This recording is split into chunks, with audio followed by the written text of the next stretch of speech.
Awesome. Well, welcome back to another episode of Tabs, where we're talking about business strategy. And today I have Josh with me, and we are talking about a topic that is near and dear to my heart, and that is sales training. So, Josh, before we get started, do you want to do a quick introduction?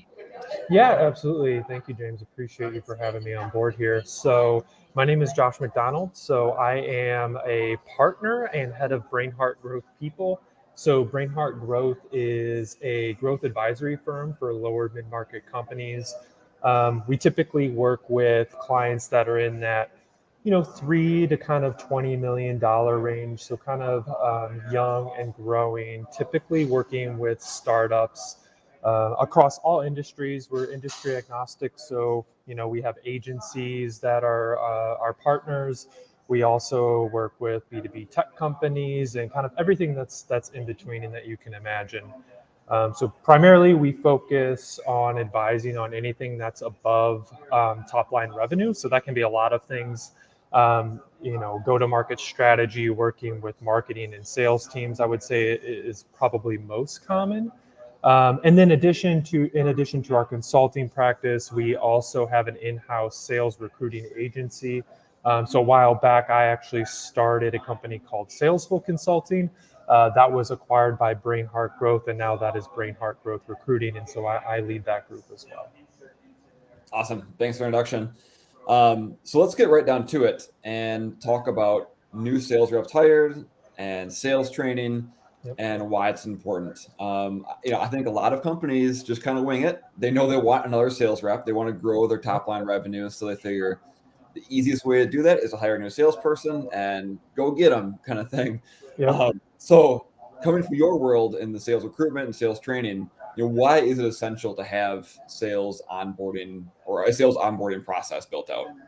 Yeah, I mean, you nailed it. Like, I think a lot of companies, especially in the lower mid market, where maybe they don't have the resources of some of the larger companies that are out there, the sprinkle some sales on it is kind of what we call it, right? Most companies, when they have a revenue problem, they generally think that people is the solution. Sometimes it is, oftentimes it's not. And a lot of times, I think what companies, especially in this space, will do is exactly what you said, right? They'll go out, hire a salesperson, put them into the position, and hope that they succeed. And that rarely plays out how they want it to, right? To expect someone with industry experience to go out there and sell in what is typically a new environment is really challenging. And for some reason, we treat sales differently than we do other roles. So onboarding is definitely a very important part of the process, and it requires a lot of intention to making sure that it's successful. So, what is essential to having in an onboarding plan, or why is it essential? Rather, I'll start there. Yeah. Why it's essential. I mean, it lays the foundation for success, right? I'm a big believer in kind of like the white glove sort of approach to onboarding people. I think you really have to show people what success looks like and give them the roadmap to be successful. All the other things you hire for during the hiring process, right? Combination of hard skills and soft skills, intrinsic motivation, a lot of these things that people look for in sales reps.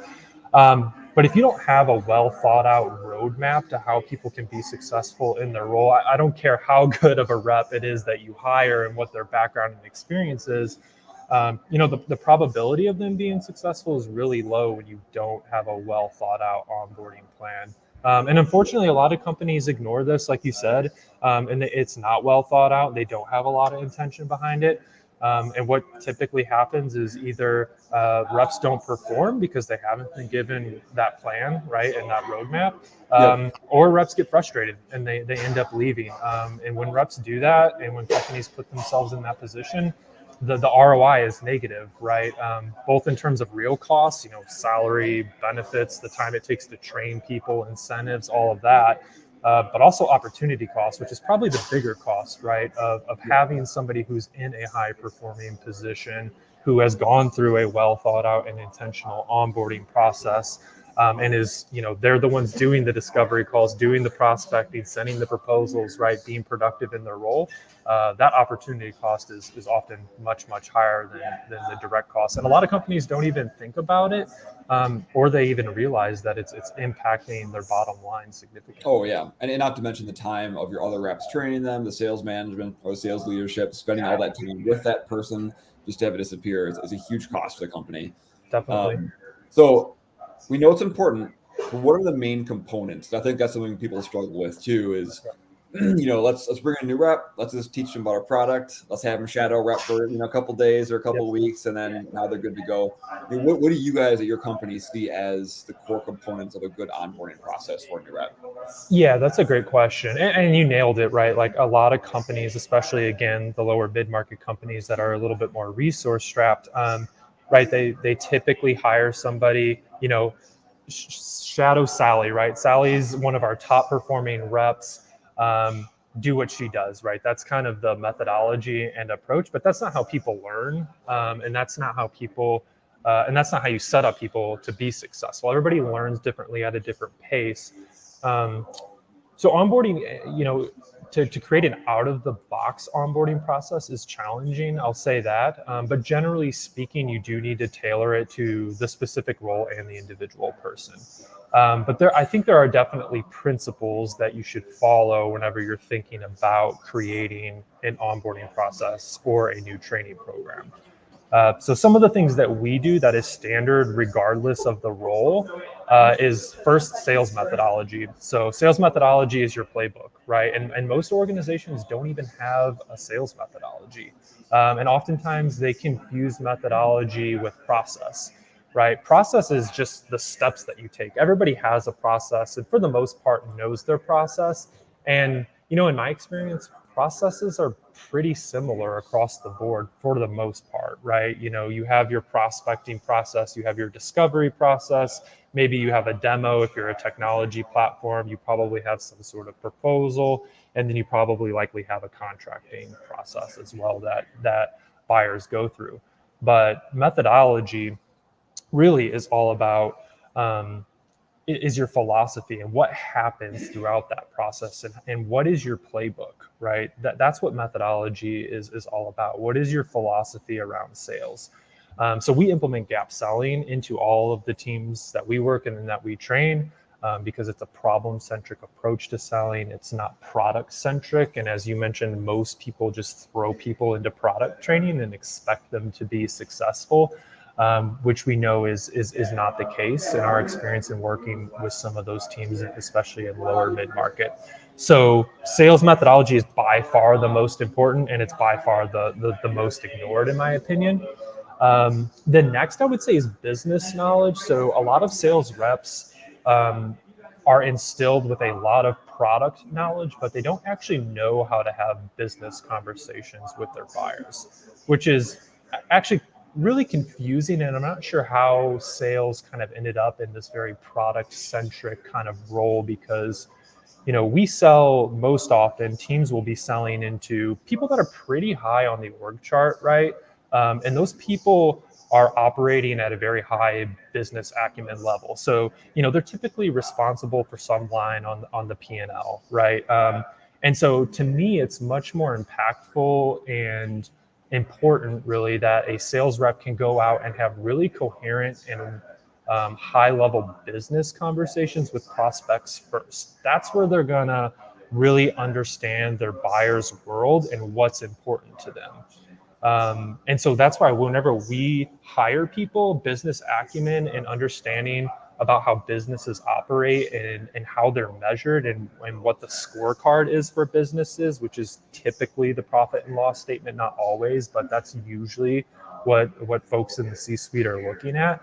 We hit it hard and focus on that from a training perspective. The other thing that I would add there too, going down kind of the line, persona knowledge. Every buyer persona is a little bit different based on the environment that you're selling in, but understanding the buyer's world, right? So if you're calling on the VP of marketing, for example, it's far more important that as a salesperson how a VP of marketing is compensated, how they're measured, what are their KPIs, and what are the implications of not achieving those goals. That's much more useful information than any feature or benefit or widget that your product solves, because then you can start to create a lot more value in that process when you're actually having those conversations. The last thing, because I don't want to spend too much time on specific areas, but the third and most important, regardless of the role, I would say, is role playing. Definitely lots and lots of role playing in those first few weeks of onboarding. Most reps, not even most, all reps really need a lot of that coaching and feedback to be successful. And you need to do it against your methodology. That's another big problem, is a lot of times we'll see companies that are doing role playing, right, and thinking about it the right way, but you need to have some sort of playbook to measure it against, right? To use an analogy, right? The methodology for a professional football team, like an NFL team, right? Let's say, is your playbook, right? Are you a run offense or are you pass offense? Are you in zone coverage or are you playing man to man? And then beyond that, what route am I running? If I'm the rep, what's my route? And you need to be able to measure against that. Am I running the route correctly, right? And for some reason, a lot of times organizations, and lower mid-market companies in particular, are just kind of giving feedback based on kind of gut feeling or intuition, whereas, you really need to have a framework for how you think about and approach sales. So there's a bunch of other things to think about in onboarding, but if nothing else, those three cover a lot of your bases. People know how to do the product knowledge training. They do it way too early in the process, in my opinion. That comes much later on, once they have this kind of baseline understanding of their personas, the market that they're selling into, and just general business acumen that allows them to have some of these high level conversations with executives in their space. Yeah, no, that totally makes sense. And I know we're not here to talk about recruiting, but when I was recruiting sales reps previously in different positions, you talked about business knowledge. I always looked for reps that had some sort of like entrepreneurial spirit, or they came from a small business family, because just like you said, your job is to help either save costs or increase revenue when you're selling something. There has to be an ROI of something that you're selling. Yep. And I found that too, that if your reps can't grasp the business case for what you're doing, not the product, but like the business case for what you're doing, they're not going to be able to sell. They're just going to go in. They're basically a talking brochure at that point, which is not going to do anything for your sales. So yeah, 100%. You said it exactly right. A lot of reps are talking brochures, but that's because they're trained that way. Yeah. Unfortunately, right? They're trained to go out there and learn product, and I think it's because, for whatever reason, a lot of sales leaders are concerned or think that their product or their solution is uniquely challenging to understand or grasp, which is almost always never the case. Every market has its nuances, don't get me wrong, but as a business operates, the principles are all consistent across the board, right? And products exist to usually solve problems that are tied to revenue, right? And so teaching your reps to be able to find and hunt for those problems is consistent regardless of what your product is. Your product's just the solution to solve, some specific business problem, usually tied to revenue, attrition or churn, those sorts of things. But reps are not taught to hunt for those things. They're taught to get people to a demo, right? Yep. So we kind of hit on some of these already, but what are the big pitfalls that you see in the onboarding process? Or what are the main things? If I'm a sales leader, a sales manager, I'm bringing someone on new, what are the top things you'd say, avoid these at all costs? Yeah, that's a great question. So when hiring, I would say the biggest mistake is that they don't really know what they're looking for in the right candidate. So, generally speaking, they hire the wrong candidate for the role.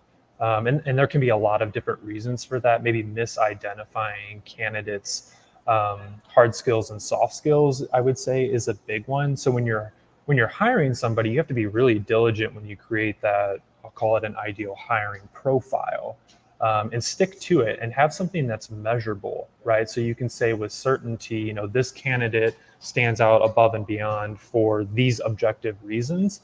A lot of times, unfortunately, and this isn't unique to sales, although I think it's greatly exacerbated in the sales profession, but sales leaders hiring on gut feeling, right? Like, I like this person, they can have a conversation with me.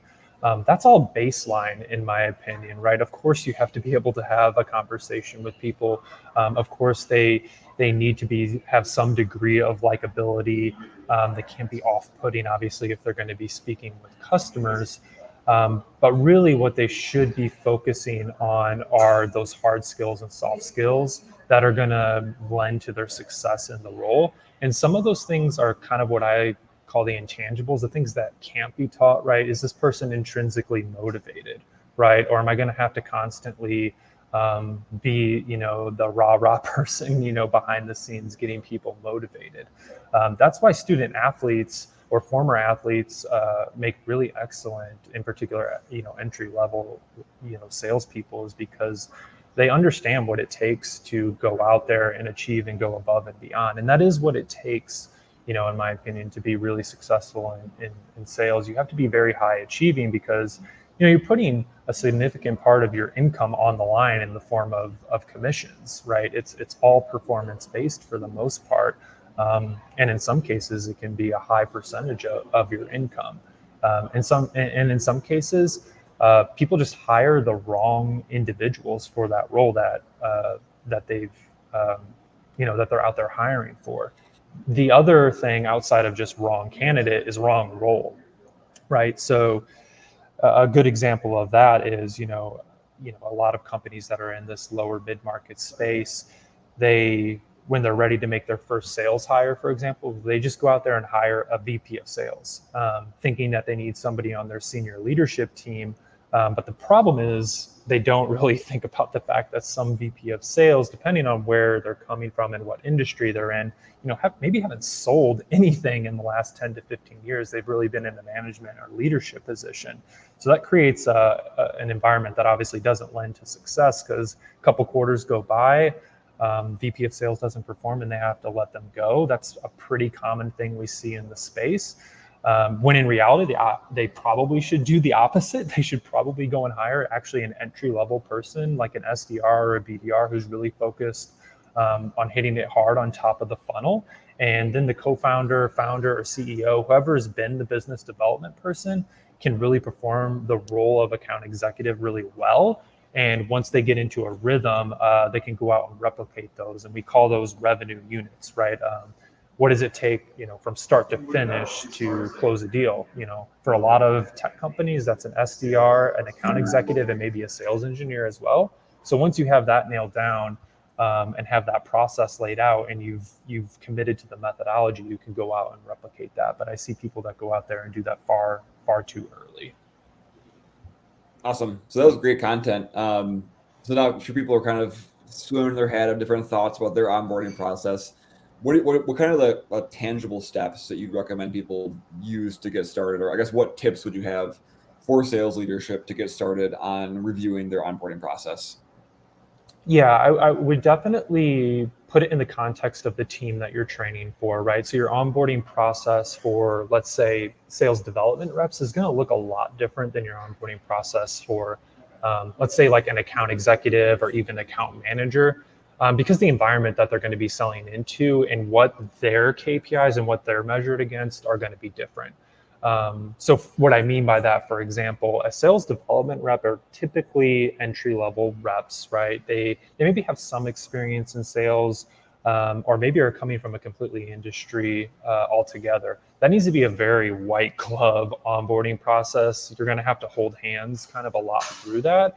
And I think you really have to lay that out, kind of what the first 4 to 8 weeks looks like, and really give them everything that they need to be successful, and give them the toolkit, right? Here's what it looks like to be successful. It's not just go out and shadow, one of our top performing SDRs. If you're fortunate enough to have somebody already on your team, in most cases, you really have to lay that out with intention, and starting with some of those things like the sales methodology, the buyer persona, the market knowledge, the role playing. All of that is really, really critical for an SDR role in particular. So just start to think about and build the framework. That's the place that I would start, and I would definitely prioritize some of the more business acumen side of things first, because that is the foundation for everything else, right? If you start with product knowledge, then your rep's going to go out there and they're going to spew product knowledge because that's what they've been instilled in and that's what they've been trained to do. And humans are guilty of recency bias, so they're going to go and regurgitate the information that is most recent in their memory.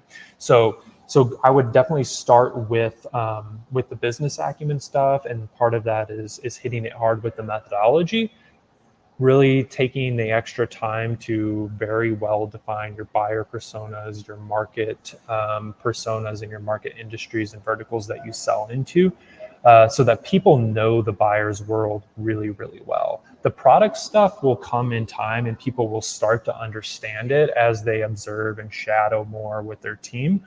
But it's definitely not what I would lead with. So if nothing else, tips, definitely start with business acumen and methodology and slowly bring in the product side of things as they get more confident and are feeling comfortable and having business conversations with buyers. Yeah, that's a great suggestion. And I know in the past when I've onboarded sales reps too, I'll put together like a document or a couple page document kind of outlining their first 4 to 6 weeks. And just like you said, kind of say week one, we're covering this. So they know what's coming, but making sure also for you as a sales leader, you're covering those really important things. I think you bring up a great point too, that if you start with teaching the buyers or the buyer's journey, buyer's persona, and business acumen, those questions about product will come up as they shadow because they're going to hear a customer say something like asking about specs or asking about implementation process. And then post meeting is a good time to teach product stuff, as part Right. of that training process too. Yeah, definitely. And the thing that a lot of reps, I think, make the mistake, and they're trained to do this, is when they hear those buying signals, it's like jump on it right away, Yeah. right? So maybe a buyer says something that is like, obvious, like, oh, we solved that problem. That's what we do. That's what the product does. And Yeah. people want to jump on that right away. When they really need to go deeper, into those conversations. It's really hard to do, but that is something that we coach against quite a bit is, when you hear buying signals or we need this or we want that, right? It's very easy to say, perfect, we've got that, right? Right. And the space you come from too, in particular, we have agency partners, they sell to need all the time. Yep. We need a logo, we need a website. And agencies a lot of times will say, oh, great, we build logos, we can do Right. websites, right? But you create zero value when you do that, right? Yeah. And companies that hear the word vendor a lot, they're transactional. They're unfortunate in the sense that they don't create a lot of value. And so whenever if you find yourself in a situation where you're getting called a vendor, you're losing on price, it's almost typically because you're selling to need or you're delivering zero value. When Yep. you deliver a lot of value, the price is pretty irrelevant, for the most part, right? And that's why we don't, especially when we train teams, like budget, that word budget, we hear a lot all the time. Do they have the budget? Budget is irrelevant nowadays, especially in a world where people will find the money to solve business problems that Right. really matter and really are impactful. The problem is reps aren't trained to really go deep and uncover those problems. Yeah, that's a great point. Asking why do you need it? Why don't you currently have it? If you knew you need it, why don't you currently have it? Understanding the process and why it impacts their business is a lot more important than just Yeah, the solution itself. definitely. So yeah, I appreciate spending the time today sharing your knowledge with the audience. Where should people find you and learn more about your company? Yeah, definitely. Brainheartgrowth.com is the easiest way. I'm also pretty active on LinkedIn as well. So yeah, feel free to reach out anytime. I would definitely highly recommend anybody who hasn't, check out gap selling is the methodology that we use. And I've talked about it quite a bit without naming it in this conversation, but that's an excellent read for anybody who's, kind of swallowed the pill on the problem-centric approach versus product-centric approach. And I think it's a really key differentiator for people that want a competitive advantage in a really competitive market space. So methodology is key, and that's what we train to really hard. So. Awesome. Well, thanks, Josh. Appreciate it. Yeah, awesome. Thanks, James. Bye. Bye.